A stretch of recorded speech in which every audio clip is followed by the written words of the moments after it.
April. Okay. Mga ka-classmates, PS Bat 70. Nandito ngayon si Efren Santillan, kasama ko kanya may bahay. At narito ko sa kanilang bahay. Makikita natin kung ano ang nangyari mula nung ating kabataan at ngayon. Sino si Efren ngayon? Efren, pakikwento mong buhay mo sa ilang sandali. Napakahaba na aking kwento. Hindi, backyard breeding.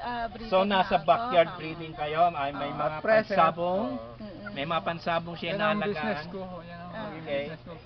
Tapos junkyard. Oo, Yung junk. sa anak ko naman yan. Anak mo. Alam mo, meron akong kilalang nagja-junk pero milyonarya. Kita mo si si Nori Galatiera?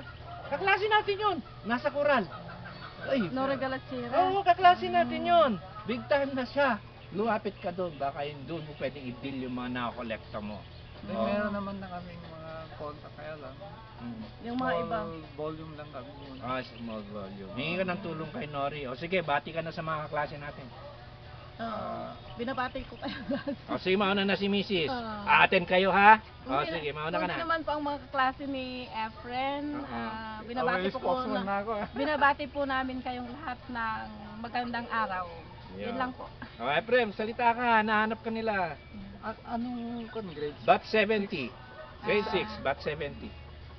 Kasi sa ano Sina Mariles. Pigilan sina Mariles. Kaklase ko sila sa Central Luzon. Kaya nga, si Susie Lopez. Kaya alam mo yung mga yan. Si Nimpa Feliciano. Okay. Lourdes La Morena. Si Lourdes. Cynthia Benitez.